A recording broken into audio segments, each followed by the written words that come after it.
साथियों नमस्कार। Ajay Joshi, holistic health Facebook live with doctor Mayank Purwal में आप सभी का स्वागत है। 8 नवंबर नेचुरोपैथी डे, उसको एंजॉय करने के लिए हम लोग ये पूरी श्रृंखला चल रही है। आज का विषय मातृशक्ति है, तो आज हमारा बहुत अच्छा सौभाग्य कि आज हमारे बीच आचार्य साधना विजय जी हैं, विजय जी होंगी, आचार्य अनिता गुप्ता जी होंगी, और उनका जो विषय है ना, जो मोनोफाज मतलब महिलाओं की एक एज के बाद, जब 41 से 50 साल के बीच जो स्थिति बनती है, जो नृत्य की उस समय क्या पोजीशन होती है, क्या हार्मोनल चेंजेस होते हैं, क्या उसका प्रिकॉशन रखना है, कैसे हम उस फेज से निकल सकते हैं, उसके बारे में हम जानेंगे। तो आज हम लोग बहुत खुश हैं और मैं आप सबकी मदद से इन्वाइट करना चाहूंगा अनिता जी को, साधना जी को। नमस्कार दीदी। नमस्कार। नमस्कार अजय जी। आप नमस्कार। आप दोनों का स्वागत है। दीदी नमस्ते। साधना जी जी नमस्ते। तो आज का जो विषय है बहुत अच्छा है मातृशक्ति के लिए, और सामने मातृशक्ति बैठी है मेरे, है ना। तो हम सबसे पहले अनिता जी से ही जानना चाहेंगे सभी साधकों के लिए कि मोनोफाज का समय क्या है ना, किस एज में मोनोफाज आता है, फिर मोनोफाज के दौरान क्या क्या लक्षण मिलते हैं, मोनोफाज के बारे में थोड़ी सी जानकारी हमारे हॉलिस्ट हेलरों के लिए प्लीज अनिता जी। हाँ जी, सर्वप्रथम मैं अपने प्यारे दर्शकों को नमस्कार करती हूँ। आप सबका हमारे साथ जुड़ना हमारे लिए बहुत बड़ा एप्रिसिएशन है। हमारा आज का जो विषय है यह बहुत ही महत्वपूर्ण विषय है और यह फीमेल से संबंधित है, और ज्यादातर महिलाएं हमने देखा है, पेशेंट्स हमारे पास आती हैं या हमारे रिलेटिव्स हैं, वे इस विषय पे ध्यान नहीं देती, जबकि पता है कि ये जिंदगी में हमें यह समय फेस करना ही है। तो जैसे हमने आज का टॉपिक रखा है वेलकम योर मेनोपॉज टाइम, तो इसको रखने का पीछे बहुत बड़ा उद्देश्य है। इसको हम समझते हैं जैसे कि हमारे घर में कोई गेस्ट आने वाला होता है, चाहे वो 1 घंटे के लिए आने वाला है, हमें पहले से पता है कि वो आएगा, तो हम इसकी पूर्व तैयारी करते हैं। हम ये जानते हैं कि वो किस समय आएगा, सुबह आएगा, शाम को आएगा, दोपहर को आएगा। तो हमें उसका स्वागत करने के लिए उसके लिए भोजन का प्रबंध करना है, चाय नाश्ते का करना है या फ्रूट्स का, वो सब चीजें हम पहले से ला के रखते हैं। तो हम ऐसा क्यों करते हैं? हम ऐसा इसलिए करते हैं कि जब वह अतिथि गेस्ट हमारे घर पे आए तो हम उसको पूरा समय दे सकें, उसके साथ हम मौज मस्ती कर सकें और हमें उस समय भाग दौड़ ना करनी पड़े। जो यह नियम सबके साथ लागू होता है, जब हमें पता है कि मेनोपॉज का समय हमारी लाइफ में आना ही है महिलाओं की, तो क्यों ना उसका वेलकम किया जाए, उसको स्ट्रेस में क्यों लिया जाए। क्योंकि जब वो समय एकदम से आता है और हमें उसकी जानकारी नहीं है तो हम परेशान हो जाते हैं कि कैसे उसको हैंडल किया जाए। फिर हम उस समय तो इधर उधर भाग दौड़ करते हैं तो हमें कई बार कुछ चीजें हासिल नहीं हो पाती। तो इसके लिए अगर हम पूर्व तैयारी कर लें, हम ये जान लें कि ये समय कब आता है, इस समय क्या सिम्टम होते हैं, हम इस समय क्या आहार विहार लें, हम क्या होलिस्टिक थेरेपीज को अपनाएं, तो हमारा ये जो समय होता है ये हमारा आसानी से निकल जाता है। तो इसी को हम धीरे धीरे, हमारी चर्चा आगे चलेगी तो आप इस चीज को जानेंगे। सबसे पहले हम जानते हैं कि ये समय आता कब है। देखिए, प्यूबर्टी की एज आज से 60 साल पहले थी 15 साल की। मतलब 15 साल की उम्र में गर्ल्स को मेंसेस स्टार्ट होते थे, क्योंकि उस समय जो हमारा आहार विहार था बहुत ही नेचुरल था। कोई बाहरी केमिकल, पिज्जा, बर्गर इनका इस्तेमाल नहीं किया जाता था, ना ही कोल्ड ड्रिंक्स का सेवन किया जाता था। इससे होता क्या था कि हमारे जो थाइमस ग्लैंड होती है, हमारी थाइमस ग्लैंड जो होती है वो हमें बचपने को मेंटेन रखती है, हमारे इन्फेक्शन से भी बचाती है हमें। लेकिन आफ्टर 14-15 ईयर्स ये ग्लैंड सिकुड़ने लगती है और हमारे रिप्रोडक्टिव हार्मोन्स जो होते हैं वो एक्टिव होने लगते हैं। लेकिन आजकल खान पान में बदलाव की वजह से थाइमस ग्लैंड जल्दी ही सिकुड़ने लगती है और रिप्रोडक्टिव ऑर्गन्स के जो हार्मोन्स है जो आफ्टर 15 एक्टिव होने चाहिए तो पहले से एक्टिव होने लग जाते हैं। जैसे हम आजकल कहते हैं कि बच्चे जो है बहुत जल्दी मैच्योर हो जा रहे हैं, तो उसकी वजह ये क्योंकि उनका जो हार्मोन्स है वो इस प्रकार के दृश्य देखते हैं, इस प्रकार का खान पान करते हैं, तो उनका जो एक्टिवेशन है वो समय से पूर्व ही स्टार्ट हो जाता है। तो अगर हम अब आज भी इन चीजों का अगर हम ध्यान रखें, जैसे पहले घर में लड़कियों को खटाई, बहुत तीखी चीजें, ये चीजें नहीं सेवन करने दी जाती थी, लेकिन आजकल जैसे कंट्रोल करना मुश्किल है क्योंकि बाहर सब कुछ मार्केट में अवेलेबल है।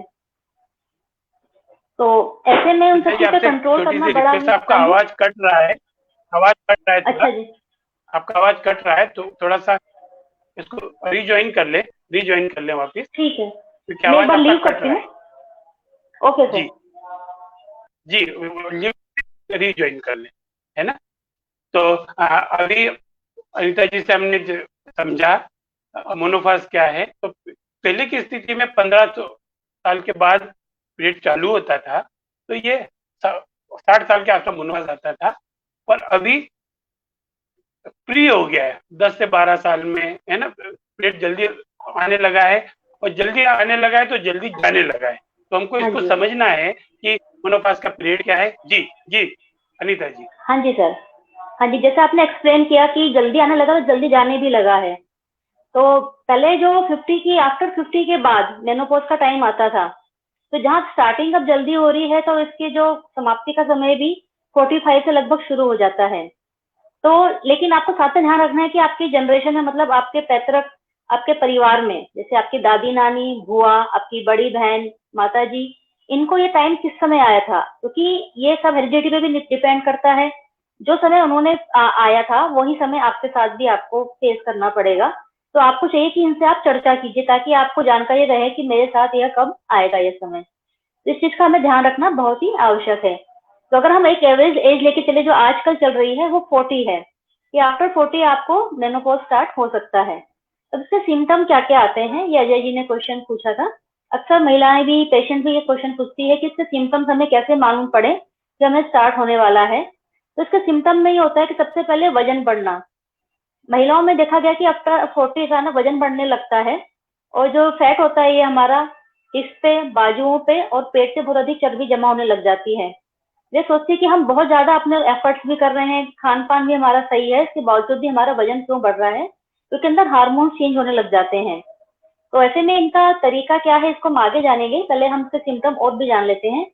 एक सिम्टम से शुरू आता है इरिटेशन होना, बहुत जल्दी इरिटेट हो जाना, क्योंकि अंदर हार्मोन चेंज हो रहे हैं तो बहुत जल्दी गुस्सा आने लगता है।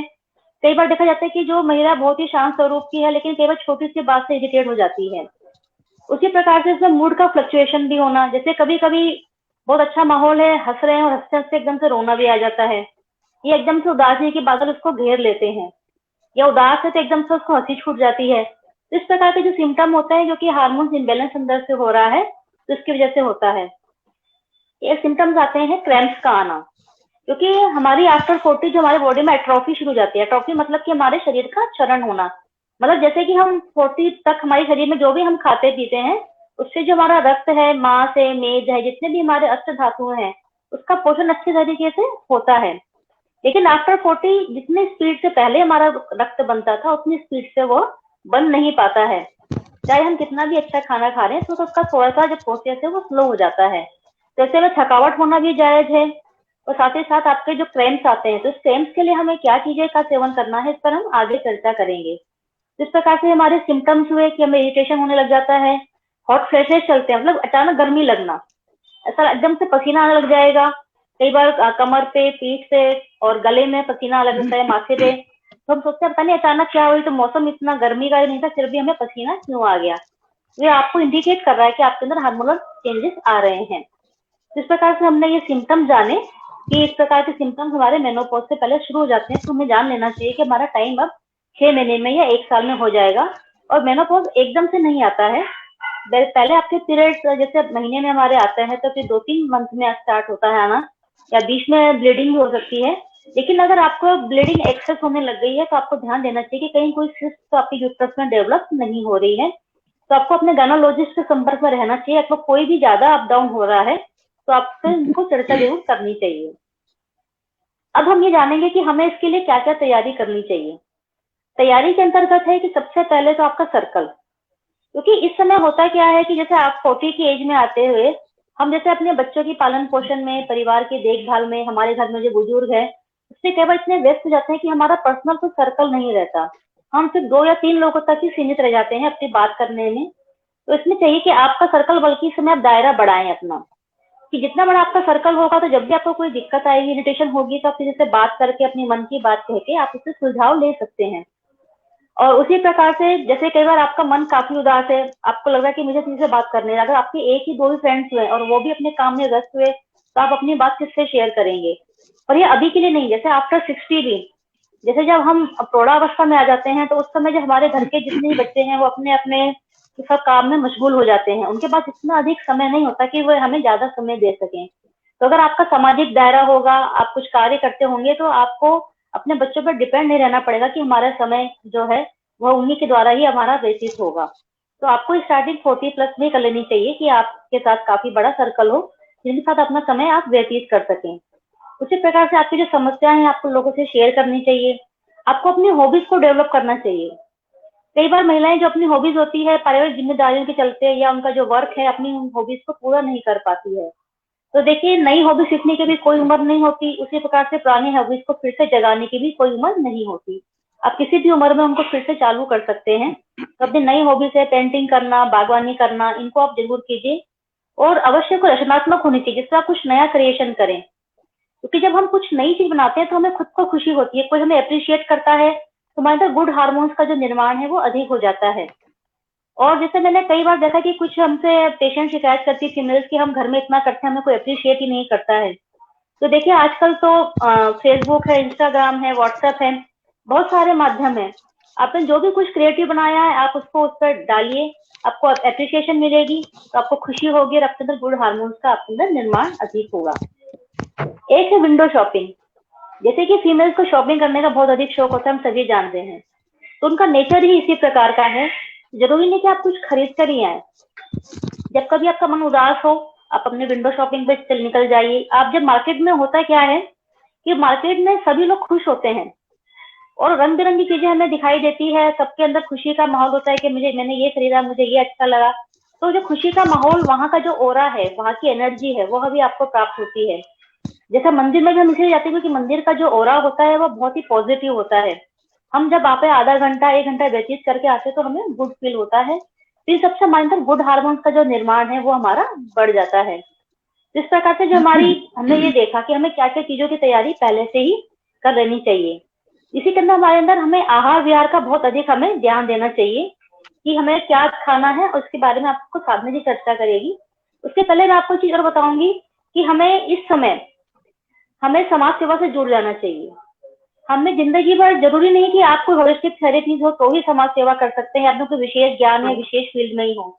हमने 40 केस से जितना अनुभव एकत्रित कर चुके होते हैं कि हम उस अनुभव को जब शेयर करते हैं लोगों के साथ, अगर आपको बहुत अच्छा खाना बनाना आता है आप उसी को शेयर कीजिए। आपको बागवानी करनी आती है तो कौन से मौसम में कौन से फूल उगते हैं, कौन से पौधे फायदेमंद होते हैं, आप इन बातों को शेयर कीजिए। आपके आसपास में कोई एनजीओ है, छोटे बच्चों को पढ़ाना। तो जब आप अपने तरफ से कुछ देते हैं तो आपको उतना ही मिलता भी है, तो आपको खुशी मिलती है, आपका अपना टाइम स्पेंड करने का आपको एक समय एक स्थान भी मिल गया। तो इस प्रकार से हमने पूर्व तैयारियां जानी कि हमें पूर्व तैयारियां क्या करनी है, इसके सिम्टम्स कौन से होते हैं। तो अब मैं अजय जी से रिक्वेस्ट करूंगी कि वे इस पे कुछ प्रकाश डालें इस विषय के ऊपर। जी, अनीता जी ने इतना सुंदर से समझा दिया कि पहले के समय में पीरियड लेट आता था, लेट जाता है, अभी अर्ली आता है, अर्ली जाता है। और हम लोगों ने क्या किया, मातृशक्ति ने, जहां हमारी 1-2 संतान हो गई और कष्ट हुआ, हम क्या करते, यूट्रस को निकाल दो। तो यूट्रस को निकालना इलाज नहीं है। मोनोफाज एक प्रोसेस है जो 41 साल से 50 साल के बीच आती है और 1-2 महीने पीरियड रुका तो मोनोफाज नहीं है। मोनोफाज की स्थिति अगर साल भर पीरियड नहीं आया है, इट मीन्स मोनोफाज की। इसके अंदर पीसीओडी चैलेंज हो सकता है या महीने में मेंसेस की कुछ समस्या हो सकती है। ये समस्याओं के लिए हमको शुरू के जब हम यंग एज में है, अगर हम उसकी पूर्व तैयारी कर ले मतलब हमारा मेंसेस सुधार ले, हमारा साइकिल सुधार ले, तो हमको मोनोफाज में तकलीफ नहीं आएगी और आएगी तो भी चली जाएगी। इसके लिए सबसे सुंदर एक उपाय नेचुरोपैथी में है, क्योंकि 2 गुरु सामने बैठे हैं और उनका विषय भी है, पर फिर भी इसमें थोड़ा सा ऐड करना चाहूंगा। अगर मेंसेस के दौरान अजवाइन का काढ़ा, 2 चम्मच अजवाइन को 1 गिलास पानी में उबाल के सूर्योदय और सूर्यास्त के समय गुड़ डाल के दे लिया जाए मेंसेस के दौरान, मेंसेस क्लियर हो गया, बंद कर दो। 3 महीने यदि हमने ले लिया तो जीवन में कभी यूट्रस निकालना नहीं पड़ेगा। और यूट्रस निकालना समस्या का इलाज नहीं है। पर आजकल वो क्या हुआ है, जब हम डॉक्टर के पास जाते हैं कि एक्सेल ब्लीडिंग हो रही है, ये समस्या हो रही है, मोनोफाज का है, बोले क्या है, निकाल दो इसको। अरे ये कोई घर का कचरा थोड़ी है कि दिवाली की सफाई करी तो निकाल दो। ये हमारे बॉडी का पार्ट है। हमको क्या करना है, मोनोफाज की पूर्व तैयारी के लिए थोड़ा सा खाने पीने में ध्यान रखें अर्ली एज में। है ना। हमको ध्यान रखें, बिना कारण की गरम-गरम दवाएँ नहीं लें, खाने-पीने का ध्यान रखें। अब जो विषय आता है कि हमको फूड में क्या ध्यान रखना, तो साधना विजय जी बहुत अच्छा बोलती हैं, फूड बनाए मूड या मूड बनाए फूड, है ना। तो हम आपसे जानना चाहेंगे कि हम महिला मतलब मातृशक्ति मतलब घर की धुरी, और नवरात्रि का समय चल रहा है, तो जितने भी देवता हैं सब देवियों से ही चले हैं, तो आप भी एक साक्षात देवी का स्वरूप है। तो फूड बनाए मूड या मूड बनाए फूड के ऊपर थोड़ा सा जानकारी दें प्लीज। धन्यवाद अजय जी। हाँ, धन्यवाद अजय जी। आपने बहुत अच्छे से ये बोला कि मूड बनाए फूड एंड फूड बनाए मूड। वाकई हम जितनी भी थेरेपी करते हैं, जितनी भी ट्रीटमेंट करते हैं, चाहे वो एलोपैथी ट्रीटमेंट हो, चाहे वो होलिस्टिक हीलिंग हो, सबका प्रमुख घटक जो है, प्रमुख आधार जो है, वो फूड ही है। आपने अगर फूड नहीं ठीक किया तो आप कितना भी ट्रीटमेंट कराइए, आपको उस ट्रीटमेंट का उतना फायदा नहीं मिलता है जितना कि अगर आपने फूड ठीक कर लिया तो उसको आपका फायदा होता है। अब मेनोपॉज जो है, ये natural decline of hormones womens में आजकल के जमाने में 40 के बाद से कभी भी शुरू हो सकता है। 40 to 50 इयर्स के बीच में कभी भी शुरू हो सकता है। ये एक नेचुरल प्रोसेस है, ईश्वर की दिया हुआ प्रोसेस है। तो इस प्रोसेस में आपका जो हार्मोन्स है वो डिक्लाइन तो होंगे ही। आप कितनी भी ट्रीटमेंट कराते हैं, चाहे वो एलोपैथी ट्रीटमेंट कराते हैं, चाहे वो होलिस्टिक ट्रीटमेंट कराते हैं, इसमें क्या ये डिक्लाइन होगा क्योंकि नेचुरल प्रोसेस है, और वो धीरे धीरे आपको तंग नहीं करेगा। अगर आपने फूड पे ध्यान रखा, नेचुरल होलिस्टिक हीलिंग पे ध्यान रखा, तो वो आपको जाते जाते तंग नहीं करेगा। जो एलोपैथी ट्रीटमेंट है उसमें वो लोग हार्मोन रिप्लेसमेंट थेरेपी भी करते हैं, लेकिन मैं ये सजेस्ट करूंगी कि हार्मोन रिप्लेसमेंट थेरेपी जितना हो सके आप इससे बचें, क्योंकि ये जो नेचुरल प्रोसेस है, नेचुरली हार्मोन डिक्लाइन हो रहे हैं, ये गॉड का बनाया हुआ प्रोसेस है और हम उसको डिस्टर्ब कर रहे हैं। हार्मोन रिप्लेसमेंट थेरेपी के द्वारा हम उसको डिस्टर्ब कर रहे हैं। तो आपको उस समय तो आराम आ जाएगा, लेकिन ये कहीं ना कहीं आपके ऊपर कुछ गलत इफेक्ट जरूर डालेगा।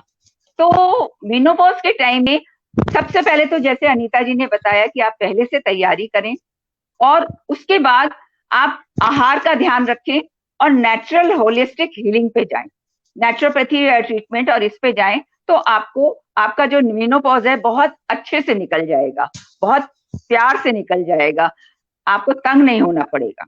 क्योंकि देखिए मेनोपॉज का जो सिम्टम्स है, सबसे बड़ा सिम्टम्स है, जैसे अनीता जी ने बताया, hot flushes, mood swing, cramps, और एक सिम्टम्स है स्लीप डिसऑर्डर। अब इतनी सारी चीजें अगर ये सब होने लग जाएं तो इंसान क्या होता है, इंसान में एंजाइटी बढ़ जाती है। आप पहले तो आपको कोई बीमारी नहीं होती थी, अब आपको हॉट फ्लशेस भी होने लगे, अब आपका मूड स्विंग भी होने लग गया, और अब आपको नींद भी कम आने लग गई।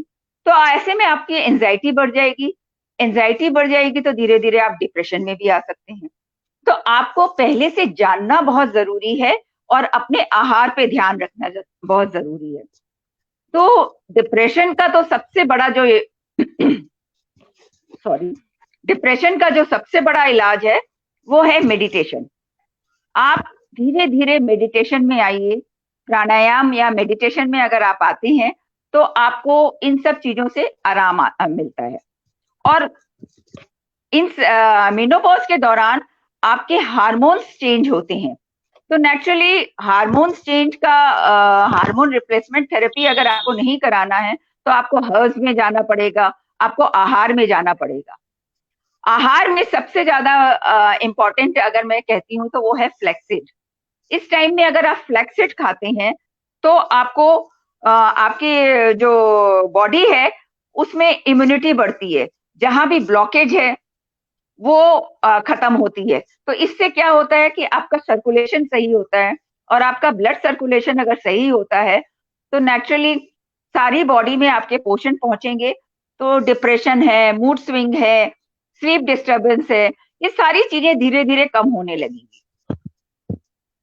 क्योंकि इस टाइम में आप एक चेंज से गुजर रहे हैं, तो ऐसे में आप में क्या होता है, कैल्शियम की कमी आने लगती है। ये एक नेचुरल प्रोसेस है। इस एज में 40 के बाद बॉडी में क्षरण प्रक्रिया शुरू हो जाती है, मतलब धीरे धीरे बॉडी उतना निर्माण नहीं कर पाती है जितना कि क्षरण हो जाता है। तो ऐसे में आपको कैल्शियम खाना चाहिए। अब कैल्शियम किस में है, जितना भी व्हाइट प्रोडक्ट्स, जैसे व्हाइट तिल आप खाइए, सोया फूड आप खाइए, और व्हाइट तिल को अगर आप खाते हैं तो उसमें मैक्सिमम कैल्शियम होता है। और रात को 1 चम्मच व्हाइट तिल को आप भिगोइए और सुबह उसको सुबह सुबह खाली पेट चबा के खा जाइए। अगर आपको चबाने में लगता है कि तकलीफ होती है, कुछ होता है, तो आप 2-3 चम्मच तिल को आप भिगो के रख लीजिए, रात को भिगो दीजिए, सुबह उसे पीस लीजिए, मिक्सी में पीस लीजिए और कटोरी में करके रख दीजिए। 1-1 चम्मच आप रोज सुबह खाली पेट खा सकते हैं। ये भी आप कर सकते हैं, लेकिन फिर भी मैं सजेस्ट करूंगी कि जितना आप ताजा का ताजा चबा के खाते हैं उतना आपको मैक्सिमम फायदा होता है।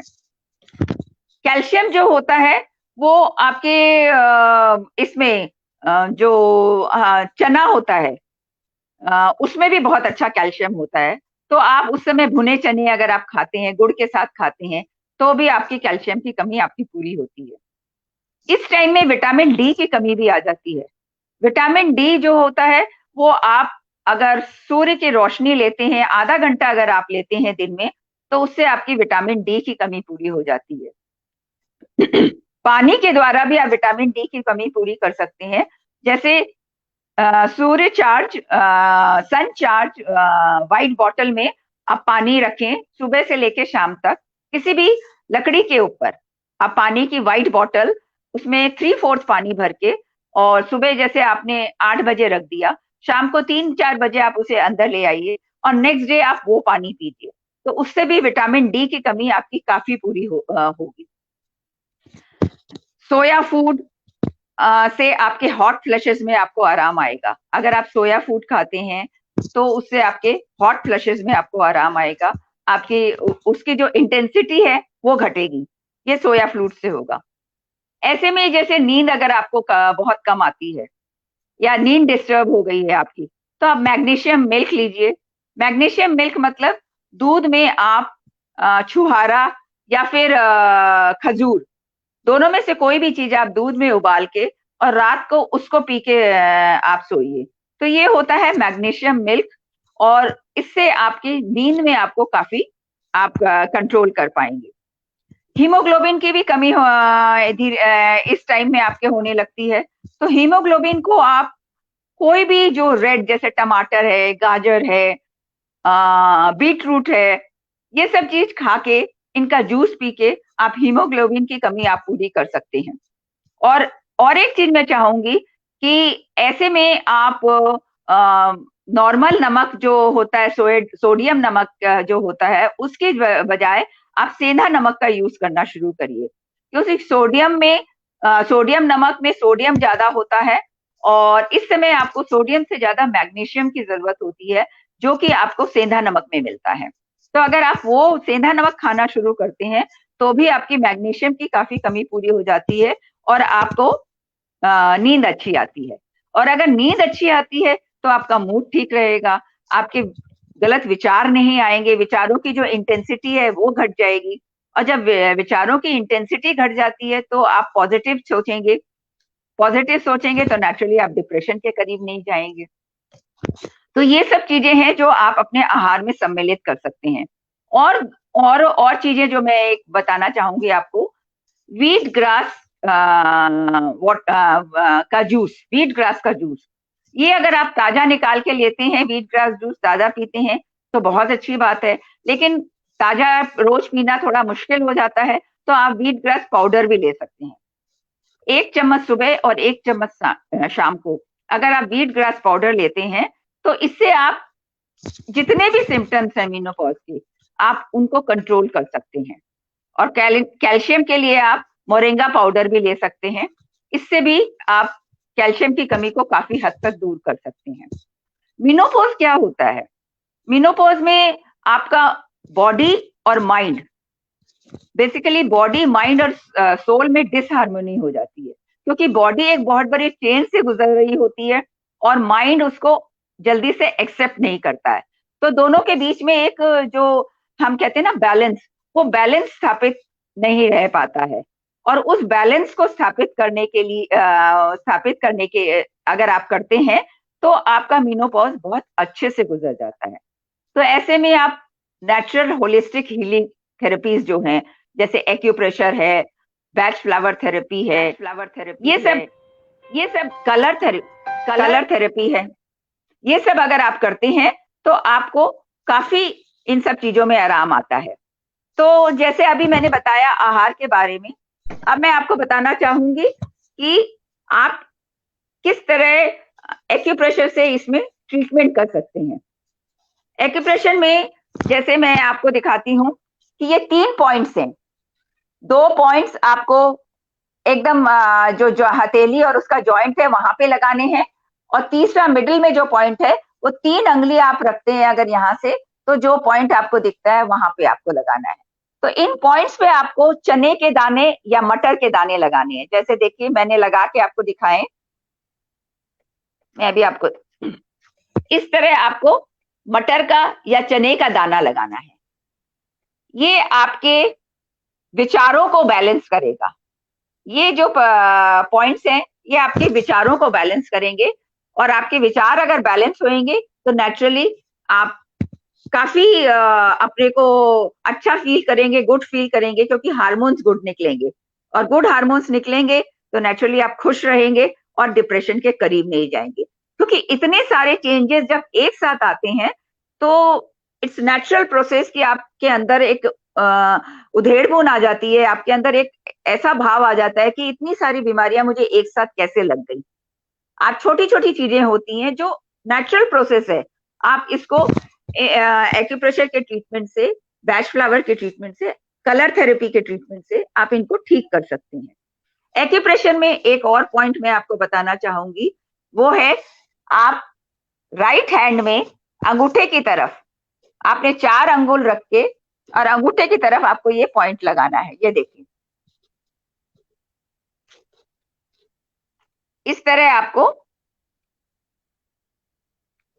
मटर का या चने का दाना, तो हथेली से 4 अंगुल अगर आप रखते हैं, उसके बाद अंगूठे की तरफ 4 अंगुल रख के अंगूठे की तरफ आपको ये पॉइंट लगाना है। ये आपको लगाना है राइट हैंड में, और पैर में आपको जो आपके पैर का अंगूठे की तरफ का गट्टा जिसको कहते हैं, या एक उठी हुई हड्डी होती है, जो जहां पैर की तरफ पीछे की तरफ आप जाते हैं, तो वो अंगूठे की तरफ जो वो हड्डी होती है, उससे 1 अंगुल नीचे आपको वहां पे ऐसे ही चने का या मटर का दाना लगाना है।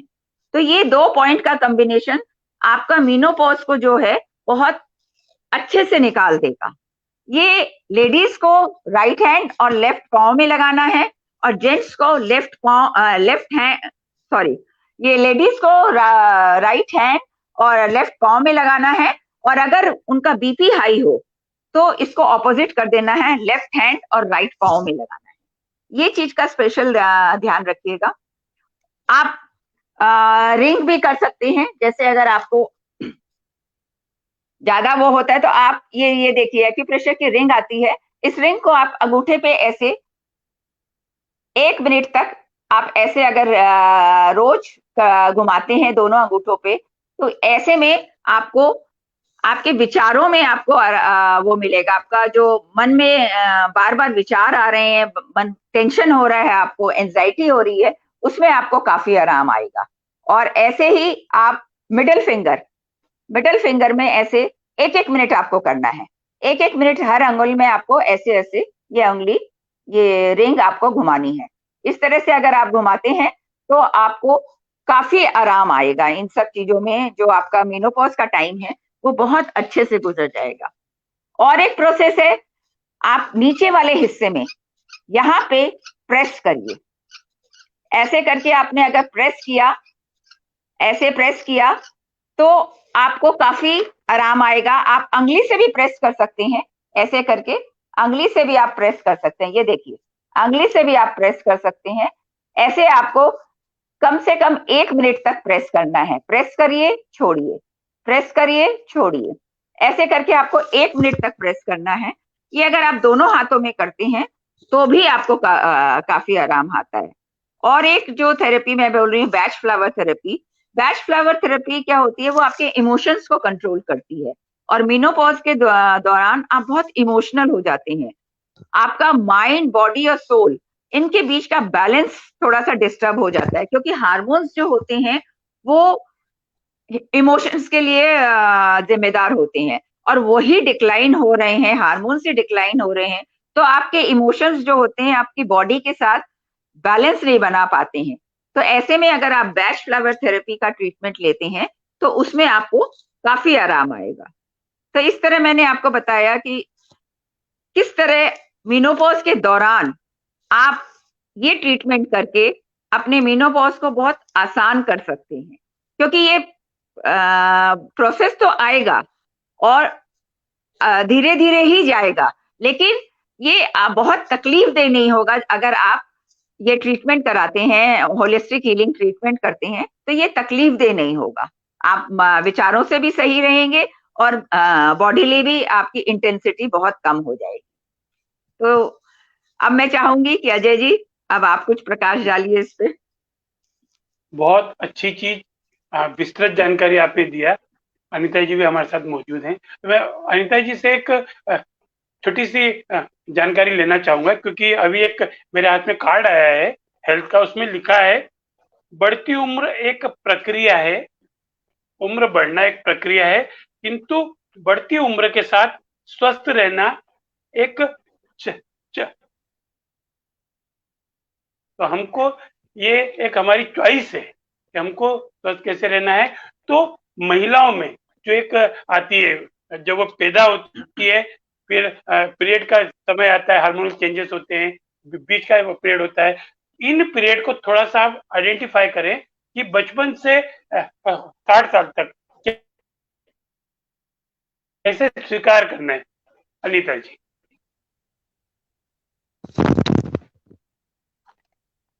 आपका माइक अनम्यूट कर ले, माइक अनम्यूट कर ले जी। हाँ जी अजय जी, आपने काफी अच्छा क्वेश्चन पूछा, क्योंकि आयुर्वेद में आयु कहते हैं कि जन्म से लेकर मृत्यु तक के बीच के जो हमारा समय है उसको आयु कहा गया है। तो जिसका इस चीज का अध्ययन हम जिसमें करते हैं, मतलब जो नॉलेज हमें देता है, उस वेद को आयुर्वेद कहा गया। अर्थात आयुर्वेद वह है जिसमें हम मृत्यु से लेके शुरुआत जीवन से लेकर मृत्यु तक की हमारे को कैसे जीना, सुख आयु, दुख आयु, इसके कारण क्या आता है, अहित हितकार हमारे लिए, तो मितव्ययी चीजें, इन सब चीजों का इसमें बहुत अच्छे से नॉलेज दिया गया है। तो आयुर्वेद एक संपूर्ण एक वेद है जो हमें जीना सिखाता है। तो अगर हम शुरुआत करें जीरो से, हमारी शुरुआत जो हमारी होती है, अगर हम आयुर्वेद में जाए तो वात, पित्त और कफ में हम 3 चीजों में अपनी आयु को डिवाइड कर सकते हैं। तो जो हमारा स्टार्टिंग, हम बचपना जिसे कहते हैं, बाल्यावस्था कहते हैं, वो हमारी कफ प्रधान होती है। तो तभी मैंने देखा कि छोटे बच्चों को सर्दी जुकाम खांसी बहुत जल्दी उन्हें सताने लग जाती है। तो ऐसे में इसमें आयुर्वेद में कई प्रकार की चीजों का प्रिवेंशन है कि अगर हम भिन्न भिन्न प्रकार के काढ़ों का प्रयोग करते हैं, जैसे अजय जी अपने सेशन में हमें बताते ही रहते हैं कि हम काढ़ों का प्रयोग जब हम करते हैं, जैसा कि उन्होंने अजवाइन के काढ़े का बताया फीमेल्स के लिए, उसी प्रकार से जैसे बच्चों को हमारे यहाँ तुलसी है, अदरक है, इन सबको चटाने से, इनका काढ़ा अगर हम पिलाते हैं अलग अलग चीजों का अलग अलग उम्र के हिसाब से, तो हमारे जो उस उम्र के जो दोष होते हैं उनका शमन होता है हमारा। उसी प्रकार से जो हमारी बीच की यौवन अवस्था जो होती है, और यही हमारा प्यूबर्टी का टाइम होता है फीमेल्स में, कि जिसमें हमारी, जैसे इसको टीन एज की स्टार्टिंग कहते हैं, 14-15 में जब स्टार्ट होता है हमारी प्यूबर्टी, तो हमारे अंदर काफी हार्मोन्स के चेंजेस आते हैं। तो जैसे कि हमने आहार विहार पे भी चर्चा करी कि हमें कब क्या खाना चाहिए, तो अगर हम स्टार्टिंग से ही लड़कियों को कैल्शियम प्रदान की चीजें दें, तो अगर हमको इन शॉर्ट में अगर हम जानते हैं कैल्शियम प्रदान, तो जितने भी व्हाइट रंग के हमारे फूड प्रोडक्ट्स हैं, इसमें सबसे पहले हमारे डेयरी मिल्क, सारे डेयरी प्रोडक्ट्स आ गए हमारे, इसमें दूध, दही, मक्खन, हमारा घी है, ये सभी हमारे व्हाइट रंग के होते हैं और ये हमारे डेयरी प्रोडक्ट्स हैं। लेकिन हमें ये ध्यान रखना है कि अगर हम बचपन में जितने मात्रा में दूध इत्यादि का सेवन करते हैं, पनीर वगैरह का, तो हमें आफ्टर 40 उनकी मात्रा घटा देनी चाहिए, क्योंकि जिस समय शुरू में हमारे शरीर का निर्माण हो रहा था, हमें उस समय अधिक आवश्यकता होती है इन चीजों की। जब हमारा शरीर पूरा बन चुका है, जैसे कि इसको हम एक मकान से लेते हैं, जब हम एक मकान का निर्माण करते हैं तो हमें उसमें ईंट, सीमेंट, सरिया, लोहा, इन सब चीजों की आवश्यकता अधिक मात्रा में होती है। जब एक बिल्डिंग पूरी बन गई तो हमें उस समय सिर्फ मरम्मत के लिए जरूरत होती है। जैसे हमारे कहीं से प्लास्टर उतर गया तो हमें सीमेंट लगाना है, पीओपी लगाना है, तो हमें उसके लिए पूरे 50-60 किलो इकट्ठा नहीं चाहिए, उसमें किलो 2 किलो में हमारा काम हो जाता है। तो वही अवस्था हमारे शरीर के साथ भी है। हमारे शरीर का निर्माण 25 वर्ष की उम्र में पूरा हो जाता है, तो उस समय जो हमें अधिक आवश्यकता थी प्रोटीन इत्यादि की, वसा की भी, उसकी मात्रा अगर हम कम नहीं करेंगे तो हमारी बॉडी में यूरिक एसिड की मात्रा बढ़ने लग जाएगी। क्योंकि इसका मात्रा का सेवन अगर हम अधिक करते हैं स्पेशली रात के समय, क्योंकि शाम ढलने के बाद जो हमारी बॉडी है इसमें अपना एक ऑर्गन क्लॉक होता है, उसी के अनुसार हमारे बॉडी में एंजाइम्स का सिक्रेशन होता है जो हमारे खाने को पचाते हैं। तो जैसे सुबह का भोजन बताया गया है राजकुमार की तरह, दिन का भोजन रानी की तरह, और शाम का भोजन एक फकीर की तरह। क्योंकि हमारी बॉडी में जो सिक्रेशंस होते हैं हमारे स्टमक के अंदर, हमारे जो बाइल जूस है, हमारे इंटेस्टाइन के भी अपने जूस है, उनकी मात्रा कम हो जाती है। और अगर हम भोजन की मात्रा अधिक रखते हैं तो क्या होता है कि वो खाना हमारा डाइजेस्ट नहीं होगा और जो हमारे बॉडी में जो वेस्ट मटेरियल है उसका निर्माण ज्यादा होगा। हमने खुद ने भी देखा होगा कि जब हम अगर रात को दाल, पनीर या राजमा छोले खाते हैं तो सुबह हमारे जॉइंट्स में, स्पेशली हमारे जो बड़े जॉइंट्स होते हैं, जो कि यूरिक एसिड होता है वो पहले बड़े जॉइंट्स में जाके इकट्ठा होता है, तो हमारे घुटने में, एंकल में, इनमें दर्द हमें महसूस होता है। तो अगर हम इन चीजों का ध्यान रखें कि हमें उम्र के साथ साथ अपने भोजन को थोड़ा थोड़ा कम करते जाएं, और जितना भी केमिकल बेस्ड हम भोजन ना करें, जो नेचुरल तरीके हैं उनका अगर हम उपयोग करते हैं। मैं इस चीज में एक एड ऑन करना चाहूंगी, जैसे हमारा नेचुरोपैथी का सप्ताह चल रहा है, तो जो हमारा जो आज का विषय मेनोपॉज का है, तो हम लड़कियों को शुरू से ही 14-15 की एज में एक तो जिसे कहते हैं हिप बाथ, टब स्नान जिसे कहते हैं, उसकी हम आदत डाल दें बच्चों में। तो टब स्नान का तरीका क्या होता है कि आपको टब इतना बड़ा रखना है कि जिसमें आपके हिप्स आ जाएं, और आपको उसमें पैर अपने बाहर रखने होते हैं। और अगर ये ठंड का मौसम है तो जरूरी आपको सिर पे तौलिया रखने की आवश्यकता नहीं, लेकिन गर्मी है, ह्यूमिडिटी का मौसम है, तो आपको एक सादे पानी में तौलिए को भिगो के सिर पे अवश्य रखना चाहिए। क्योंकि अगर कोई हाई बीपी का पेशेंट है, जैसे अब 20-25 साल के बाद जैसे अक्सर हो जाने लगता है, तो आपको सिर पे तौलिया जरूर रखना चाहिए। और आप जिस समय टब में बैठे हुए हैं उस समय कुछ सॉफ्ट टॉवेल लेके आप अपने जो हमारे नाभि के आसपास का एरिया है, जो हमारे इंटेस्टाइन्स का होता है, उनको अगर हम रोटेट करते हैं उस एरिया को क्लॉकवाइज, एंटी क्लॉकवाइज, तो जो हमारी आंतें हैं उनकी क्लीनिंग हो जाती है। और साथ ही हमारे बैक में जो हमारा हिस्सा किडनी का आता है वो भी स्ट्रांग होता है, हमारा यूट्रस है। तो ये हमारा हिस्सा इतना महत्वपूर्ण है कि अगर हमारा ये हिस्सा, सारे जितने भी ऑर्गन इस समय टब में ये स्ट्रांग अगर हम रहेंगे तो हमें लॉन्ग लाइफ बीमारियां नहीं आती। और जो ये टब स्नान जिसे कहा जाता है, ये 1000 से ज्यादा बीमारी ठीक करने में सक्षम है। तो इसको अगर हम बच्चों को बचपन से ही सिखा देते हैं, मेल फीमेल दोनों में ही यह काम करता है, तो आदत बन जाने से हमको उसकी आदत है कि हम हफ्ते में 1 या 2 बार यह प्रयोग करते हैं। हमें इससे ये भी ध्यान रखना है कि गर्मी के मौसम में हमें ठंडे मतलब ताजा पानी जो हमें मिल रहा है या मटके के पानी का इस्तेमाल करें, और सर्दी के मौसम में हम गुनगुने पानी का इस्तेमाल करें। और जब बहुत अधिक ठंड होती है जनवरी दिसंबर की, उस समय हमें इसको अवॉइड भी कर देना चाहिए। और बाकी जो हमारे 8-10 महीने हम इसका अच्छे से प्रयोग हमें इसको करना चाहिए। तो ये हमारे अंदर इसको हमने अडॉप्ट कर लिया इस थेरेपी को, तो ये हमारे लिए बहुत ही कामयाब होगी। उसके बाद होता है कि हमारा हॉट फुट बाथ, जैसे कि किसी का वजन बहुत अधिक है या किसी को घुटने की समस्या बहुत अधिक है और वो हीट बाथ नहीं ले सकता, जैसे कि हमने अभी हमारा जो मेनोपॉज का विषय है कि 40+ में घुटने के दर्द की समस्या अधिक हो जाती है, तो टब में बैठकर बैठने का उठना बड़ा मुश्किल हो जाता है। तो उसके लिए जो हॉट फुट बाथ जिसे कहा जाता है नेचुरोपैथी में, ये भी बहुत अच्छी एक मेडिसिन आप कह सकते हैं इसे। और हॉट फुट बाथ जो है कि आपको जैसे अचानक बहुत अधिक खांसी उठ गई या किसी चीज का प्रकोप आपको अचानक से हो गया, तो उसमें आप हॉट फुट बाथ थेरेपी लीजिए। इसको लेने का तरीका क्या होता है कि आप किसी कुर्सी पर बैठिए और एक ऐसी बाल्टी लीजिए जिसमें आपके घुटने तक के पैर आपके डूब जाए। और सबसे अच्छा तरीका है कि इसको आप अपने बाथरूम में कीजिए, क्योंकि जैसे आपको गर्म पानी बार बार लेना पड़ेगा और जो पानी गिरेगा तो आपका बाथरूम में गिरेगा। आप रूम में आप करते हैं तो आपको मेंटेन ज्यादा करना पड़ता है, बाकी आपके लिए जैसा कंफर्टेबल हो। जो जैसा भी बताया हमने कि मैग्नीशियम की हमारी बॉडी में इस समय कमी होती है, मैग्नीशियम, कैल्शियम इत्यादि की। तो मैग्नीशियम का जो सोर्स है हमारा सेंधा नमक, जिसे हम बर्त में इस्तेमाल करते हैं, वो बहुत ही अच्छा है इसके लिए। तो हमने पानी में पहले हम आधी बकेट ऐसी भरेंगे जो गुनगुना पानी, दोनों मिला के ठंडा और गर्म, उसमें हम अपना पैर डाल लेंगे और उसमें हम 2 टेबल स्पून या 2 मुट्ठी, हमारा जो हमारा देसी माप है, तो 2 मुट्ठी हम उसमें सेंधा नमक डाल देंगे और थोड़ा सा सरसों का तेल 1 चम्मच हम डालेंगे इसके अंदर, उसको अच्छे से मिला लेंगे। और फिर हमने इसमें अपने फुट को रख लिया और फिर इसमें धीरे धीरे जैसे हम जब पैर रखते हैं उसके अंदर कि हमने देखेंगे जितना हमको सुहाए, मतलब जितना हमारे लिए कंफर्टेबल हो। जैसे कि अजय जी कहते हैं कि पहले हम उसमें उंगली डिप करके देख लेंगे कि वो हमारे बॉडी के लायक है कि नहीं। उसके बाद हम धीरे धीरे गर्म पानी इसमें 2-3 मग्गे और डालते रहेंगे, क्योंकि जो हम पानी डालते हैं वो हमारी बॉडी उस पानी को एब्जॉर्ब करती रहती है, उसकी जो हीट है उसके अंदर की, साथ ही उसमें जो सॉल्ट है। तो हमारे बॉडी के अंदर सॉल्ट जाने का एक नेचुरल तरीका है ये वाला। और इसके द्वारा क्या होता है कि अगर इसको हम रात के समय लेते हैं, जिनको नींद की समस्या जैसे कि आफ्टर 40 आने लग जाती है, तो अगर रात के समय हम ये वाली थेरेपी करते हैं तो बहुत ही अच्छी नींद आती है। साथ ही आप जो पानी हमने टब में हमने बाल्टी में लिया है, उसका अगर हम अपने कोहने तक अगर धो लेते हैं वैसे ही, उसको हम वॉश कर लेते हैं उस पानी से, तो हमारे इसके अंदर बहुत सारे पॉइंट है जो एक्टिव हो जाते हैं। उसके बाद उसको आप पैरों को बाहर निकाल के थपथपा लीजिए, और अपने पैरों की अगर हम 5 से 10 मिनट हल्की हल्की मालिश कर लेते हैं सरसों के तेल की या तिल के तेल की, तो उससे हमें नींद अच्छी आएगी। हमारे बहुत सारे पॉइंट्स जो हमारे पैर के तलवों में होते हैं वो हमारे एक्टिव हो जाते हैं, तो हमारे बहुत सारे हार्मोन्स जो इम्बैलेंस होते हैं वो भी हमारे बैलेंस होने शुरू हो जाते हैं। एक इसमें तीसरा उपाय है जो सभी के लिए, जो हम अभी बता रहे हैं आपको नेचुरोपैथी के टिप्स, ये सभी उम्र के लिए है, मेल फीमेल सभी के लिए है। तीसरा है हमारा ठंडी पट्टी लपेट। यह एक बहुत ही आसान उपाय है, इसको बुजुर्ग भी कर सकते हैं। तो ठंडी पट्टी लपेट के अंदर हम 6 फीट लगभग लंबा कपड़ा और उसकी 3 फीट चौड़ाई हो, और कपड़ा कॉटन का ही होना चाहिए और थोड़े मोटाई होना चाहिए उसकी। बहुत पतला अगर हम कपड़ा लेते हैं तो हमें उसका फायदा नहीं मिलेगा, क्योंकि बहुत जल्दी वो गर्म हो जाएगा। इस कपड़े के हम 4 फोल्ड कर लेंगे, और 4 फोल्ड करके उसको हम रोल कर लेंगे, ताकि जिसको हम डीप करके बांधेंगे तो हमारे लिए आसानी हो जाएगी। तो हमने कपड़े को 4 फोल्ड किया, उसको हमने रोल जिस प्रकार से हम इस प्रकार से लपेटते हैं, लपेट के उसको हम पानी में, सादे पानी में या मटके के, गर्मी है तो मटके के पानी में इसको हम डीप कर लेंगे 5 मिनट के लिए। इसको हम निचोड़ लेंगे, निचोड़ के फिर हमारे चेस्ट के रीजन के नीचे से, और हमारी इसमें नाभि हमारी कवर हो जाए, इसको हम ऐसा लपेट लेंगे उसके अंदर। तो जो हमने अभी थेरेपी हमने कप नाम की करी, तो वही फायदे हमें काफी हद तक इसमें भी मिल जाते हैं।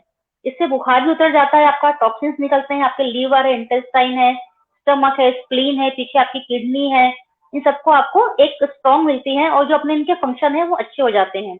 आपने कपड़े को लपेट लिया अपने इसके, उसके ऊपर आप एक कॉटन का और कपड़ा या कोई टॉवल लपेट लीजिए, तो आपने जो कपड़े पहन रखे हैं वो गीले हो जाएंगे।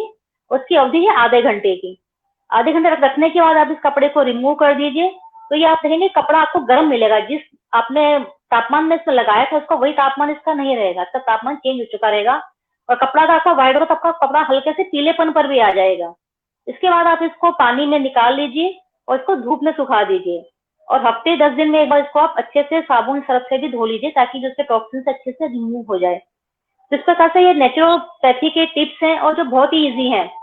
एक वाकया याद आता है कि एक बार एक बच्चे को काफी बुखार था हॉस्पिटल में, उसका जो बुखार था कंट्रोल में नहीं आ रहा था दवाइयों से भी। तो वहां पे उन्होंने पूछा कि अब हम क्या करें ताकि इसका बुखार जल्दी ठीक हो जाए। तो उनको ये बताया गया कि हॉस्पिटल में चद्दर सफेद रंग की होती है और यही लंबाई चौड़ाई होती है, कि आप उसको उतार के उसको डीप करके बच्चे को आप ये लपेट दे दीजिए। तो उसको जब 2-3 बार लपेट दिया गया, 2-2 3-3 घंटे के गैप से, तो उसका बुखार काफी हद तक ठीक हो गया। तो इसके बहुत सारे रिजल्ट है। आपको अजय जोशी जी भी इसके बारे में बताएंगे कि उन्होंने काफी इनके ऊपर प्रैक्टिकल किया हुआ इन चीजों के ऊपर, तो इनके रिजल्ट हमें काफी हद तक। लेकिन हाँ, आपको मैं बताऊंगी कि जो हिप बात है और जो हमने अभी ये बताया कमर पर लपेट करना, ये महिलाएं मेंसेस के दौरान ना करें। 5 दिनों में जब आपकी ब्लीडिंग हो रही है उस समय आपको ये चीजें नहीं करनी है। तो जिसमें जब भी आप कोई चीज करते हो पहले सावधानी पहले जाननी चाहिए कि हमें सावधानियां क्या रखनी है, उसी को जान के आप इन्हें चीजों को अपनाना चाहिए। तो जरूरी है कि आप किसी होलिस्टिक गुरु के देख रेख में या उससे बातचीत करके इन चीजों को अपनाएं, क्योंकि अगर आपने कोई गलती कर दी तो आपको लाभ के बगैर हानि होगी, फिर आप कहेंगे थेरेपीज में कोई कमी रह गई है। तो अजय जी से मैं जानना चाहूंगी कि वे इसके बारे में और अधिक जानकारी हमें प्रदान करें, नेचुरोपैथी के द्वारा मेनोपॉज को कैसे ठीक कर सकते हैं। बहुत सुंदर। आप दोनों मातृशक्ति ने जो एक बहुत अच्छी चीज दी है, और आपने जो बताया हार्ट फूड बात बाथरूम में लेना, तो बाथरूम में लेने का एक पर्पज और है कि हम बाहरी हवा से बच जाते हैं, रूम टेम्परेचर नॉर्मल रहता है। पानी डुलना तो ठीक है अपनी जगह, वो एक फायदा मिलता है। फिर यदि हिप बात का टब नहीं है, जो कि हमारे घर में नहीं होता है, तो हिप बात की टब की जगह जो चादर लपेट हमने किया है कमर और कमर के आसपास, वो हिप बात का फायदा देता है। और यदि गीली चादर लपेट जो हम बोल रहे हैं कमर के ऊपर, पर यहाँ एक अच्छी खबर ये है, हम मोनोफाज की बात कर रहे हैं।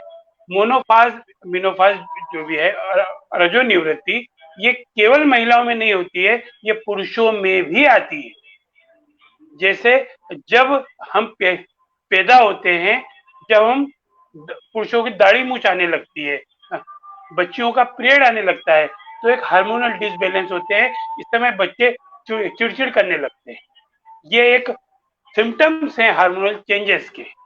फिर जब वो यंग एज होते हैं, फिर यंग एज से वो 40-50 की तरफ जाते हैं, तो एक मूड स्विंग्स होता है, पसीना आता है, तो पुरुषों में भी ये स्थिति आती है। तो हमको इसकी क्या करना है, अगर हमने शुरू से अपना खाने पीने का, हमें जंक फूड की जगह जिंक फूड शुरू कर दो, हार्ट फूड बाद शुरू कर दें, तो ये छोटी छोटी सी चीजें यदि हम शुरू कर देते हैं, तो हम कई फायदे ले सकते हैं अपनी शुरुआती दौर में। और जिसने अपना बीज सुधार लिया, जिसने अपनी फसल सुधार ली, तो उसकी वृद्धावस्था या जो एक 50 साल के बाद की स्थिति है, हंसी खेल में गुजर जाएगी। हमें क्या करना है, हमें इंतजार नहीं करना है मेनोपॉज का या हार्मोनल डिसबैलेंस का, हम अभी से सुधार लें, है ना। हाँ, यदि डाका हो जाए उसके बाद हम कितने भी ताले लगा दें, एक बार तो हमारा डकैती पड़ गई, तो हमें शुरू से ध्यान रखना है। और जैसा हमारे होलिस्टिक हीलर, हमारी साधना दीदी अनिता जी ने बताया है, हमको इसको अपनाना पड़ेगा। और अपनाने के लिए, है ना, फिर एक कई लोग की एक समस्या होती है, कई बहनों की समस्या है, सर 3 महीने से पीरियड नहीं आया। तो पीरियड नहीं आया इसका मतलब ये नहीं कि आप मेनोपॉज में जा रहे हैं। हो सकता है आपको हीमोग्लोबिन की कमी हो, या आपका हार्मोनल डिसबैलेंस हो रहे हो। तो पीरियड का नहीं आना एक संकेत नहीं है, संकेत ये 1 साल तक पीरियड नहीं आया है, तो हमको समस्या हो सकती है। आप एक अच्छे चिकित्सक को बताएं, होलिस्टिक हीलर को बताएं, अपना ट्रीटमेंट कराएं, और इसको एक नेचुरल प्रोसेस माने, तो ठीक हो सकते हैं। अब मैं साधना जी से, क्योंकि अब हम समापन की ओर जा रहे हैं, तो साधना जी, बहुत लंबा अनुभव है, जितनी उम्र है उससे ज्यादा अनुभव आपके साथ जुड़ा हुआ है, तो मैं आपसे चाहूंगा और कुछ आप इसमें ऐड करना चाहें, क्योंकि ये बहुत विषय बहुत अच्छा जा रहा है। आपके और कुछ आपको लगता है कि ये आज के विषय में जोड़ना चाहिए, तो आपका स्वागत है। आप अपना माइक अनम्यूट कर ले प्लीज, साधना। धन्यवाद अजय जी, आपने बहुत अच्छी बात बताई कि ये जो मेनोपॉज होता है ये जेंट्स में भी होता है, क्योंकि लोगों को नहीं पता है ये मेनोपॉज क्या है। एक हार्मोनल चेंजेस है, प्रकृति की तरह से बनाया हुआ एक हार्मोनल चेंज है। तो वो हार्मोन चेंज जो है वो मातृशक्ति में भी होता है और पुरुष में भी होता है, स्त्री में भी होता है, पुरुष में भी होता है। तो ये चीजें जो हमने चिड़चिड़ापन ये सब जो है ये उनमें भी होता है। तो आप नेचुरली नेचुरोपैथी ट्रीटमेंट अगर आप करते हैं, क्योंकि एलोपैथी ट्रीटमेंट में हार्मोन रिप्लेसमेंट थेरेपी के अलावा और कोई ट्रीटमेंट नहीं है। डिप्रेशन में अगर आप जाते हैं तो वो डिप्रेशन का ट्रीटमेंट करते हैं। आप मूड स्विंग डिप्रेशन के लिए वो एंटी डिप्रेसेंट दवाई देते हैं, तो उससे खाली आपका डिप्रेशन का ट्रीटमेंट हो रहा है। आपका हॉट फ्लशेस, आपका कैल्शियम की कमी, स्लीप डिस्टरबेंस, ये सब चीजों का ट्रीटमेंट नहीं हो रहा है। ये सब चीजों के लिए आपको अलग अलग दवाइयां लेनी पड़ेगी। लेकिन होलिस्टिक हीलिंग एक ऐसी थेरेपी है जिनमें आप कॉम्बिनेशन करके, होलिस्टिक थेरेपीज का कॉम्बिनेशन करके आप सारी चीजों को बैलेंस कर सकते हैं। जैसे अगर आपने एक्यूप्रेशर का ट्रीटमेंट किया, जो मैंने आपको बताया, एक्यूप्रेशर के पॉइंट्स बताए, आपने वो पॉइंट्स लगाए, आपने बैश फ्लावर थेरेपी ली, और आपने नेचुरोपैथी के ये ट्रीटमेंट किए, हॉट फुट बाथ और कटी स्नान, जो क्या बोलते हैं नीचे तक के भाग का आपका टब में वो करना, या फिर गीली चादर लपेट, ये चीजें अपने, ये छोटी छोटी चीजें हैं, आप सप्ताह में 2 बार भी करते हैं इनको, तो इनसे आपको काफी आराम आता है और आपका जो मेनोपॉज टाइम है वो बहुत अच्छे से गुजर जाता है, बहुत शांति से गुजर जाता है। आपका चिड़चिड़ापन का ठीक हो जाता है। आप मेंटली डिसबैलेंस नहीं होते हैं, स्लीप डिसऑर्डर नहीं होता है। ये सारी चीजें आप एक साथ बैलेंस कर सकते हैं होलिस्टिक हीलिंग में, एक्यूप्रेशर के द्वारा, नेचुरोपैथी के द्वारा। ये छोटे छोटे चीजें आप घर पे करके भी, और इन चीजों से आप ठीक हो सकते हैं। हाँ, ये मैं जरूर कहूंगी कि आप किसी नेचुरल होलिस्टिक हीलर से जरूर सलाह लें, जरूर उनसे बातचीत करें, क्योंकि पॉइंट्स कुछ ऐसे होते हैं कि आपने अगर गलत लगा दिए तो आपको वो फायदा ही नहीं करेगा, और आप कहेंगे कि ये चीज तो फायदा ही नहीं करती है। जैसे आपने ये अनीता जी ने आपको बताया कि गीली चादर लपेट और ये कटी स्नान, ये पीरियड्स के दौरान नहीं करना चाहिए, ये क्योंकि इस टाइम में करेंगे तो आपको नुकसान ही होगा। तो ये सब चीजें जो छोटी छोटी चीजें हैं, ये जानना बहुत जरूरी होता है। पॉइंट्स जो होते हैं, बीपी के लिए अलग, बीपी अगर आपका हाई रहता है तो उसके लिए आपके पास अलग पॉइंट्स हैं, और आपका बीपी अगर नॉर्मल रहता है तो उसके लिए अलग पॉइंट्स हैं। तो ये चीजें आप किसी होलिस्टिक हीलर से जानकर ही आप ट्रीटमेंट करें तो आपको ज्यादा फायदा होगा।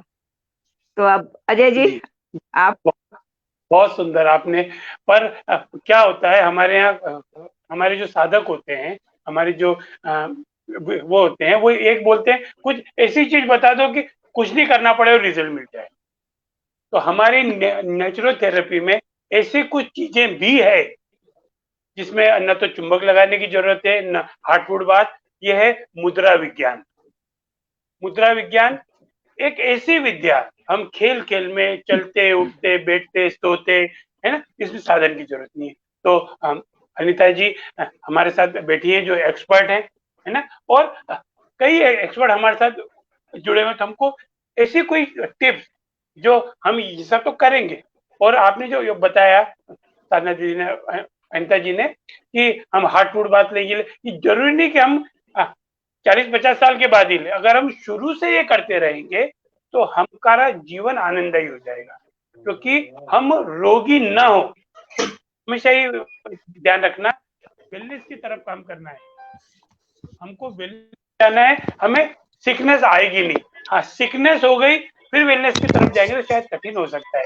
जी अनीता जी, मुद्रा के अंदर अभी अभी हम जब बैठे हुए थे, साधना जी और हम बात कर रहे थे, आप ये मुद्रा लगा के बैठे थे, ये मुद्रा क्या है, कैसे इससे मानसिक शांति आती है, और हम इन मुद्राओं से कैसे कोई भी घटना घटित होने के पहले या घटित होने के बाद हम उसे कैसे नियंत्रित में कर सकते हैं, आपसे जानना चाहेंगे। आचार्य अनीता गुप्ता जी। हाँ जी, धन्यवाद अजय जी। तो मुद्रा का जो ज्ञान है ये बहुत ही प्राचीन ज्ञान है। जैसे आपकी पिछली बार मुद्रा के कक्षा में भी आपने बताया था कि ये भगवान शिव ने पार्वती को दिया था। तो इसमें से कुछ मुद्राएं अपने जो हमारा टॉपिक है आज का, उसका हम जानते हैं। तो पहली जो मुद्रा है योनि शून्य मुद्रा। तो जैसे हम जब ज्ञान मुद्रा लगाते हैं, ज्ञान मुद्रा में हमारी 3 उंगलियां स्ट्रेट होनी चाहिए, और हमारी जो इंडेक्स फिंगर है इसको हम मिलाते हैं अंगूठे के साथ हमारे। तो हमने इसको मिलाया अंगूठे के साथ, हमारी तीनों उंगलियां स्ट्रेट रहती है। तो इसको हमें इतना चेंजेस करना है इसके अंदर कि हमें जो हमारी ये फिंगर इंडेक्स फिंगर, उसको हमें अंगूठे के ऊपर लेके आना, मतलब हमें अंगूठे के एनसीएच को, नाखून को दबाना है इस प्रकार से, और तीनों हमारी उंगलियां स्ट्रेट रहेगी। और जो हमारा पाम है ये टूवर्ड्स आकाश की तरफ रहेगा हमारा, मतलब इस प्रकार से। और जो रखने का तरीका है, आप इसको जैसे अपने लैप पे रख सकते हैं, अपने हैंड रेस्ट पे, कुर्सी पे बैठे तो कुर्सी पे रख सकते हैं, अगर आप लेटे हुए हैं तो अपने पेट के ऊपर या अपने अगल बगल में इसको आप रख सकते हैं। और जो मुद्रा है आपको डेली 35 से 40 मिनट से लगानी होती है। तो अगर आप लगातार नहीं लगा सकते तो इसको ब्रेक दे दे के इसको हम लगा सकते हैं। तो इसमें हमें फायदा क्या होता है कि आप इसको किसी भी समय उपयोग में ला सकते हैं। आप पूजा पाठ कर रहे हैं, उसमें आप लगा के बैठ जाइए। आप मोबाइल पे बात कर रहे हैं तो आप एक हाथ से यूज कर सकते हैं, फिर नेक्स्ट टाइम इसको चेंज कर लीजिए। तो इस प्रकार से ये हमारी योनि शून्य मुद्रा, जैसे इसका नाम है योनि शून्य मुद्रा, तो ये मेल और फीमेल दोनों के लिए ही अच्छी है। जब हम इसका इस्तेमाल करते हैं और हम बचपन से ही बच्चों को चीजें सिखा दें कि आपको योनि शून्य मुद्रा लगानी है, शुरू में 10-15 मिनट लगाते रहेंगे तो उन्हें इतनी अधिक लगाने की आवश्यकता भी नहीं होगी। इससे क्या होगा कि हमारा पेल्विक रीजन है, हमारे पेल्विक फ्लोर के जो रिप्रोडक्टिव ऑर्गन्स है वो हमारे स्ट्रांग हो जाएंगे, उनके जो हार्मोन्स है वो इम्बैलेंस नहीं होंगे और वो मजबूत रहेंगे। तो गर्भाधान के समय भी आप इस शुरुआत में लगाते हैं इसको कुछ समय के लिए, तो आपके जो गर्भस्थ शिशु है उसका डेवलपमेंट भी बहुत अच्छे तरीके से होता है। इसके बाद एक आती है अपान मुद्रा। तो अपान मुद्रा के अंदर हम क्या करते हैं, हमारी मिडल फिंगर और हमारी जो रिंग फिंगर है उसको हम आपस में मिलाएंगे अंगूठे के द्वारा। इस प्रकार से हमने इसको मिलाया, हमारी जो बाकी उंगलियां बची ये हमारी सीधी रहेगी और हमारे इसको हम दोनों हाथों से करेंगे, इसको अपान मुद्रा कहते हैं। तो हमारे जितने भी लोअर ऑर्गन है, मतलब हमारे नाभि से नीचे के जितने भी ऑर्गन हैं उनको यह स्ट्रॉन्ग करती है हमारी यह अपान मुद्रा। इस प्रकार से इसको हम, जैसे तरीका इसका वही है कि हमारे पाम जो है टूवर्ड्स आकाश की तरफ रहेगा, सिर्फ दिखाने के लिए हमने ऐसी पोजीशन अजय जी ने बना रखी है। और हम इसको हैंड रेस्ट पे जहां हम बैठे हैं और जैसे भी हमारे लेफ्ट पे रख सकते हैं, इसको हम पलंग पे लेटे लेटे भी कर सकते हैं। तो जितने भी इससे हमारी गैस पास होती है, इसका नाम ही अपान वायु मुद्रा है। तो हमारे अंदर जो गैस अगर एकत्रित हो रही है, क्योंकि मेंसेस के टाइम भी और मेनोपॉज के समय गैस्ट्रिक की प्रॉब्लम बहुत अधिक बढ़ जाती है। तो जब ये गैस अधिक बनती है तो कई बार जब सिर में चढ़ती है या हमें लगता है कि एंजाइना पेन है, लेकिन वो गैस्ट्रिक हमारा दर्द होता है। जो चेस्ट में अगर हमारी गैस चढ़ जाती है तो हमें काफी दर्द होता है। तो जो अपान वायु मुद्रा है, इसको अगर हम लगाते हैं तो हमारी गैस की प्रॉब्लम हमारे नॉर्मल दिनों के लिए भी है, ये सभी के लिए। इसका अपान वायु मुद्रा इसलिए नाम इसका रखा गया है कि अपान वायु को यह कंट्रोल करती है। इसके वजह से अजय जी ने कहा कि ये जो मुद्रा लगा के बैठी हुई थी, इसको हकीनी मुद्रा कहते हैं। सभी मुद्रा में आपको फेदर टच देना, फेदर टच यानी कि सिर्फ सिंपल टच करना है, आपको कोई प्रेशर नहीं देना इसके ऊपर। सिर्फ हमें हल्का सा टच करने से ही हमारे जो पांचों एलिमेंट है जो इम्बैलेंस है, बैलेंस हो जाते हैं। तो हमने फेदर टच किया, हमने पांचों उंगलियों को इस प्रकार से आपस में मिलाया और पीछे का हम इसको गैप रखेंगे। जैसे नमस्ते में तो हम इसको मिला लेते हैं, हमें इसको मिलाना नहीं है, थोड़ा सा ऐसे हमें ओपन रखना है। तो इसको रखने का तरीका भी ऐसा ही है। और ये हमारी पिट्यूटरी ग्लैंड मुद्रा कहलाती है। तो हमारी जितनी भी ग्लैंड है हमारी बॉडी में, उनकी जो मास्टर ग्लैंड है पिट्यूटरी ग्लैंड है। अगर ये हमारी ठीक तरीके से काम कर रही है, जैसे कि हमारे घर में महिला है जो, अगर वो मास्टर है घर में सबको संभालती है, अगर वो स्वस्थ सब कुछ स्वस्थ रहता है, उसी प्रकार हमारी पिट्यूटरी ग्लैंड अगर हमारी स्वस्थ है, उसका सिक्रेशन जो है वो सही तरीके से हो रहा है, क्योंकि सभी को कंट्रोल करती है। जितनी भी हमारी ग्लैंड है, हमारी थायराइड ग्लैंड है, थाइमस ग्लैंड है, हमारी एड्रिनल ग्लैंड है, हमारी इंसुलिन है, सभी को कंट्रोल हमारी पिट्यूटरी ग्लैंड ही करती है। तो अगर हमारा मास्टर सही होगा तो हमारी सारी ग्लैंड भी सही रहेगी। इसका भी जो टाइम पीरियड उतना ही है, 35 से 40 मिनट हमें लगाना है। तो जैसे कि हमने ये मुद्राएं सीखी, तो जैसे क्या था कि हमने एक मुद्रा में योनि शून्य मुद्रा लगाई तो हम उसको लगा के बोर हो जाते हैं। तो हमने 5 मिनट ये लगा ली, फिर हमने 5 मिनट ये लगा लिए। जैसे हमने एक दिन 2 मुद्राओं की प्रैक्टिस कर ली, फिर नेक्स्ट डे हमने अपान मुद्रा की प्रैक्टिस कर ली, और साथ में ज्ञान मुद्रा। तो जो ज्ञान मुद्रा जो सिंपल जैसे होती है, सभी जानते हैं, सभी देवी देवता इसी में रूप में होते हैं कि उन्होंने ज्ञान मुद्रा लगा दी। साधु संत जो होते हैं, जो उपासना करते हैं, वो ज्ञान मुद्रा के पोज में करते हैं। तो जैसा कि इसका नाम ज्ञान मुद्रा, तो ये हमें ज्ञान प्रदान करता है। जो इरिटेशन होती है इस समय, हमें इम्बैलेंस होता है, हमारा चिड़चिड़ापन आता है, मूड स्विंग्स होता है, तो उनसे हमें ये मुद्राएं बचाती है। तो तरीका हमें स्वयं खोजना होगा कि हमने जैसे 4 मुद्राएं सीख ली है, तो इसको हम कब कैसे प्रयोग करें, हमारे लिए किस समय आसान है उनको प्रयोग करना। और बल्कि ये जो पिट्यूटरी ग्लैंड मुद्रा है, उसको छोटे बच्चे इस्तेमाल शुरू करते हैं तो जो उनकी पावर होती है, ग्रास्पिंग पावर बहुत अच्छी हो जाती है। जो भी चीज वो याद करेंगे उन्हें ताउम्र याद रहेगा। उसको लगाने में कोई हिचक भी नहीं, क्योंकि आप पढ़ाई करते करते स्कूल में, कॉलेज में भी लगा सकते हैं, आप जॉब कर रहे हैं तो भी आप इसको लगा सकते हैं। तो इस प्रकार से चारों जो ये मुद्राएं हैं, इनके अपने अपने फायदे हैं। और हम सभी का इसके लिए कोई उम्र का बंधन भी नहीं कि छोटे बच्चे या बुजुर्ग। उसी प्रकार से खाने पीने का भी बंधन नहीं है कि आपको खाने के बाद लगाना है या पहले लगाना है। इनका प्रयोग आप किसी भी समय कर सकते हैं। तो जैसे कि अभी क्वेश्चन था कि ऐसी क्या चीज है जिसको हम हमेशा प्रयोग में ला सकें। सर्दी मौसम का भी, सर्दी है, गर्मी है, इसका भी हमें ध्यान रखने की आवश्यकता नहीं है। हाँ, कुछ मुद्राएं ऐसी होती है जो हम कभी आगे चर्चा करेंगे कि कुछ मुद्राएं जो होती है कि गर्मी में नहीं लगानी होती है, कुछ ठंड में। तो अभी हमने जो 4 मुद्राएं बताई है आपको, इनका सर्दी गर्मी से कोई ऐसा कनेक्शन नहीं है, आप इनको सभी मौसम में आप लगा सकते हैं। हाँ जी अजय जी। जी, बहुत सुंदर। और आज जो हमारा सेशन था, ये हमने शुरू किया मातृशक्ति से, और अगला एक सेशन इसी का पार्ट 2 होगा, इसमें महिलाओं के रोग और महिलाओं के रोग का निदान। तो मैं आप दोनों से रिक्वेस्ट करूंगा, क्योंकि आपकी परमिशन, क्योंकि आप दोनों का सानिध्य है ना, तो एक राम लखन की जोड़ी होती है, तो ये राम लखन की जोड़ी मेरे सामने बैठी है मातृशक्ति। तो हम इसी 18 नवंबर के पहले एक सेशन इसी का पार्ट 2 रखेंगे, इसमें महिला शक्ति से है ना, जब उनका पीरियड आता है तब क्या क्या चैलेंजेस आते हैं, फिर प्रेगनेंसी, आफ्टर प्रेगनेंसी क्या ध्यान रखना है, इसको हम करेंगे। आप दोनों ने अपने बहुमूल्य समय में से आज होलिस्टिक हेल्थरों को या सभी साधकों को जो समय दिया, आप दोनों को साधुवाद है। डॉक्टर मयंक पुरवाल जी को, जिन्होंने ये एक मिशन चलाया, डॉक्टर अनंत बिरादर जी जिनने एक वो किया कि हमें पूरे हिंदुस्तान में, पूरे विश्व में नेचुरोपैथी डे को बड़े रूप में मनाना है।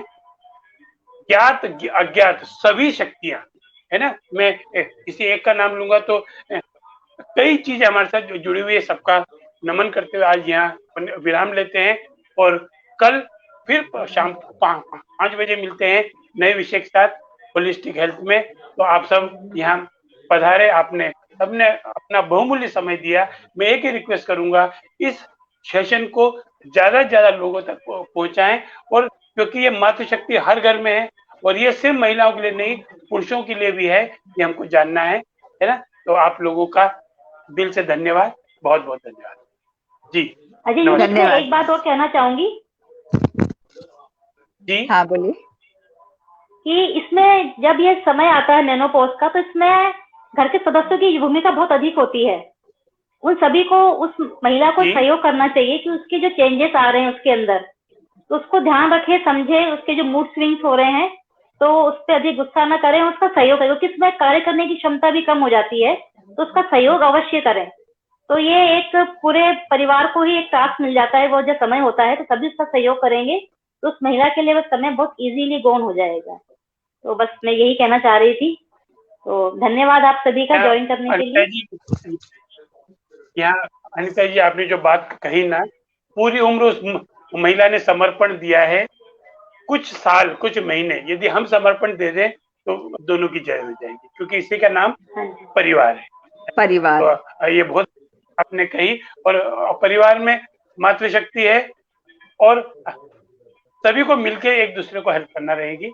तो बहुत बहुत धन्यवाद, है ना। आप लोग आए, आप लोगों ने अपना बहुमूल्य समय दिया। नए विषय के साथ मिलते हैं। नमस्कार।